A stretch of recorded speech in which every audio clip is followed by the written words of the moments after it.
ایک دعا اوکھا سوکھا ہو کے یاد کر لا، سجدیاں چ میرا بھائی پڑھیا کر، میری بہن آخری تشہد سلام پھیرن تو پہلے پڑھیا کر۔ نبی پاک نے حکم دیتا ہے دعا پڑھیا کرو، اللہم انی اعوذ بک من الفقر والقلہ والذلہ واعوذ بک من ان اظلم او اظلم۔ جنہوں نے میرے نال تھوڑی جی بھی محبت ہے نا، انہوں نے پتا ہے کہ اے دعا میں لکھی ہے، اینی کو ماشاءاللہ میں واٹس اپ کر چھڈیے، اینی کو واٹس اپ کر چھڈیے، اینی کو واٹس اپ کر چھڈیے، بس اللہ قبول فرمائے۔ اس دعا دی بڑی برکت ہے، یہ نہ انشاءاللہ غربت آئے گی، نہ کمی آئے گی، نہ ذلت آئے گی، تے اگلی گل سنیو، نہ کوئی تہاڈا حق مارے گا انشاءاللہ، نہ تسی کسی دا حق مارو۔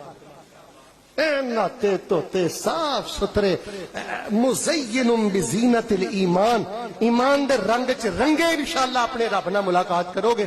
دعا میں ایک دفعہ پھر سنا دینا، یہ حکم دیتا ہے نبی علیہ السلام نے، پڑھیا کرو اللہم انی اعوذ بک من الفقر والقلۃ والذلۃ واعوذ بک من ان اظلم او اظلم۔ اللہ میں فقر چو تیری پناہ چاہنا، قلت چو تیری پناہ چاہنا، ذلت چو تیری پناہ چاہنا۔ میں کسے تے ظلم کرا یا کوئی میرے تے ظلم کرے، اللہ میں تیری پناہ چاہنا۔